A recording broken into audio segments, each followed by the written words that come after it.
বলছে বাংলার বাড়ির জন্য কেউ টাকা চাইলে ফোন করুন, নোটিশ জেলা শাসকের। তো আপনারা এখানে দেখতে পাচ্ছেন বাংলার বাড়ি অর্থাৎ আপনারা যে বাড়ি পাচ্ছেন তার জন্য যদি কেউ টাকা চায় তাহলে আপনারা সোজাসুজি ফোন করে অভিযোগ করতে পারবেন। সে নিয়ে একটি জেলা শাসক নোটিশও জারি করেছে। সেই নিয়ে কি বলা হয়েছে দেখুন, এভাবে কিন্তু একটি নোটিশ জারি করা হয়েছে অর্থাৎ যা সকলকে জানিয়ে দেওয়া হয়েছে, ফোন নম্বরও কিন্তু দেওয়া হয়েছে।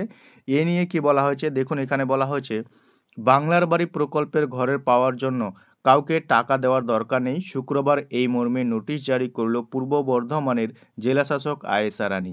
বিভিন্ন জায়গায় এই নোটিশ ছাটানো হবে, যাতে বলা হয়েছে বাড়ির জন্য কেউ টাকার দাবি করলে সরাসরি এই যে নাম্বার দিয়েছে, দুটো নাম্বার, ফোন করে জানাতে পারবেন আপনারা। খোদ জেলাশাসক দপ্তরের এই ফোন যাবে।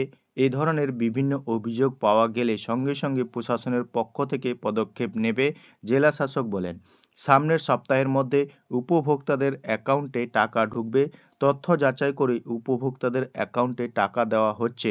এই সুবিধা পাওয়ার জন্য কাউকে টাকা দেওয়ার দরকার নেই। রাজ্য সরকারের আর্থিক সহায়তায় বাংলার বাড়ি প্রকল্পের বাস্তবায়ন করা হচ্ছে।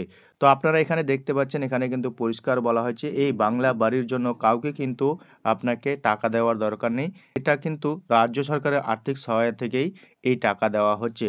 তারপরে বলছে প্রশাসন সূত্রে জানা গিয়েছে আর এর আগে আবাস যোজনা প্রকল্পের একটি চক্র উপভোক্তাদের কাছ থেকে টাকা হাতিয়ে নেয়। তা নিয়ে জেলার বিভিন্ন প্রান্তে ক্ষোভ তৈরি হয়, কিন্তু এবার প্রথম থেকেই প্রশাসন সতর্ক, উপভোক্তাদের যাতে কারো দ্বারা প্রভাবিত না হয় সেই কারণে জেলার বিভিন্ন প্রান্তে ওই পোস্টার ছাটানোর সিদ্ধান্ত নেওয়া হয়েছে। তো আপনারা এখানে দেখতে পাচ্ছেন জেলা পূর্ব বর্ধমান জেলা থেকে কিন্তু এটি প্রকাশিত করা হয়েছে বা পোস্টার কিন্তু বিভিন্ন জায়গায় ছাটানো হচ্ছে। এ নিয়ে সতর্ক কিন্তু করছে প্রশাসনের পক্ষ থেকে। তারপরে বলছে এক আধিকারিক বলেন বাংলার বাড়ি প্রকল্পের কোনো নেতা বা জনপ্রতিনিধির হস্তক্ষেপ কাজে লাগেনি।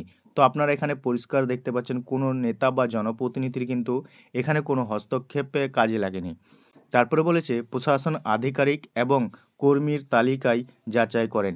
একাধিকবার তারা গ্রামে গিয়েছেন, উপভোক্তাদের সঙ্গে কথা বলেছেন।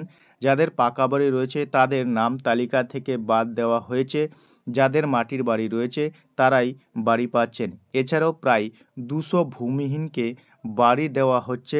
জমির পাট্টা দেওয়ার পরও বাংলার বাড়ি প্রকল্পের তাদের টাকা দেওয়া হবে। প্রাথমিক তালিকায় তৈরির পর তা বিডিও অফিসের ডিসপ্লে বোর্ডে লাগানো হয়। তালিকায় দেখে আমজনতা নিজেদের মতামত জানিয়েছেন। পরে সেই তালিকায় গ্রাম সভায় পাঠানো হয়। সেখানেও গ্রামের লোকজনেরা মতামত জানিয়েছেন। সেই তালিকায় ব্লক লেভেল কমিটির কাছে আসে, ফের তা যাচাই করা হয়। সবশেষে জেলা কমিটি চূড়ান্ত তালিকা তৈরি করে। বিডিওদের বিশেষভাবে তালিকা দেখার জন্য বলা হয়। তালিকায় ব্লক লেভেল কমিটির কাছে আসার পরও বহু অযোগ্য উপভোক্তাদের নাম তালিকা থেকে বাদ যায়। পরে কোনো পাকা বাড়ির মালিকের নাম তালিকায় থাকলেও ব্যবস্থা নেওয়ার আশ্বাস দিয়েছে জেলা প্রশাসন। তো আপনারা এখানে দেখতে পাচ্ছেন বাংলার বাড়ির যে উপভোক্তাদের টাকা দেওয়া হবে এবং বাড়ি তৈরি করার জন্য যে প্রচেষ্টা চলছে সরকারের, সেটা কিন্তু কোনো উপভোক্তাই যেন কাউকে ৳2 না দেয়, সেজন্য কিন্তু উপভোক্তাদের বারবার সতর্ক করছে।